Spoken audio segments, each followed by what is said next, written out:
Hujambo na karibu kwa mara nyingine tena mtazamaji wa The World News katika kipindi hiki cha ulimwengu wa siasa. Mimi ni Adam Hussein na wakati huu tunamwangazia rais wa Marekani Donald Trump. Unaweza ukasema kwamba dunia imeshindwa kumzuia Donald Trump, rais wa Marekani, na anaweza kufanya lolote analoweza tangu aingie madarakani katika kipindi cha awamu yake ya pili. Tukiachana na awamu ya kwanza, ni muda wa mwaka mmoja, lakini amefanya matukio makubwa ambayo dunia imeshindwa kuyazuia. Rais huyo wa Marekani aliapishwa Januari 20 mwaka 2025. Alikuja na mambo mengi, lakini kubwa ni kile alichosema kwamba anataka kuifanya Marekani kuwa kubwa tena, kwa maana hadhi ya Marekani kuonekana tena katika ulimwengu, na ndicho ambacho wakati huu anakifanya. Rais huyo wakati anaingia madarakani, hata wakati wa kampeni zake, alitangaza kwamba lazima atahakikisha anaichukua Canada kuwa sehemu ya Marekani, lakini pia kisiwa cha Greenland pamoja na Panama. Hata hivyo, mipango hii bado inaendelea na hakuna wa kuweza kumzuia rais huyo wa Marekani, ambapo kama ataamua kuichukua Greenland ni namna tu, na wakati utakapofika anaweza kufanya hivyo.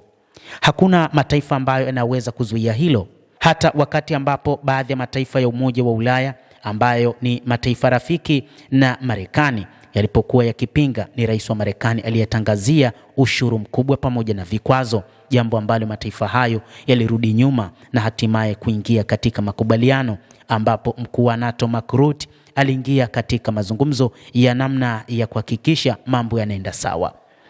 Lakini ni rais huyu wa Marekani ambaye aliweka ushuru mkubwa na vikwazo kwa Urusi ambayo inaendeleza vita vyake huko nchini Ukraine. Rais wa Marekani amewekea vikwazo makampuni ya mafuta ya Lukoil ya Urusi, na hata wakati huu makampuni hayo hayafanyi kazi katika baadhi ya mataifa. Ni baada ya yeye mwenyewe kusema kwamba makampuni haya hayapaswi kufanya kazi katika mataifa ya Ulaya. Urusi haikuweza kufanya lolote wala kuzuia hili, na hata wakati huu makampuni hayo yameshindwa kufanya kazi katika baadhi ya mataifa ya Ulaya, na lengo lake ni kwamba Urusi isipate fedha kwa ajili ya kuendelea na vita vyake. Kadhalika ni rais huyu wa Marekani Donald Trump ambaye alikataza China pamoja na India kuendelea kununua mafuta ya Urusi, kwamba mpango huo unaifanya Urusi kupata fedha za kuendesha vita vyake huko Ukraine.